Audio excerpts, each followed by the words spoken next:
তো আসলে একটি চাঞ্চল্যকর খবর আমাদের কাছে মনে হচ্ছে চাঞ্চল্যকর। গতকাল রাতে আমাদের সদরের পালোরা বাজার থেকে সেখানে একটি গ্যারেজ থেকে একটি সাদা প্রাইভেট কার চুরি হয়। তো এই চুরির সংবাদটা আমরা আসলে ভোরে ভোরে পাই। তো চুরির সংবাদ পাওয়ার সাথে সাথে আমরা কিছু তথ্য ছিল, তার ভিত্তিতে আমাদের টিম বের হয় এবং আমরা অতি দ্রুত আমরা আসলে গাড়িটি উদ্ধার করতে পারি।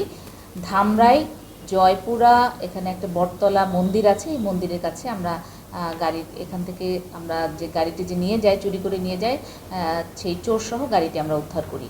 তো বিষয়টি হলো যে আমরা পরে যেটা দেখলাম যে সে কিন্তু মাদকাসক্ত, 2 বছর সৌদি আরবে ছিল, সেখান থেকে ফিরে এসে তার ওয়াইফ সে তাকে ছেড়ে চলে যায় তার টাকা পয়সা নিয়ে, এবং সেই কারণে সে আবার মাদকের প্রতি ঝোঁকে এবং গত রাতে সে এই গাড়ির গ্লাস ভেঙে গাড়ি থেকে গাড়ির ড্রয়ারে যে চাবি ছিল সেই চাবি নিয়ে তারপরে কিন্তু সে এই গাড়ি চালিয়ে সেই ধামরাই চলে যায়।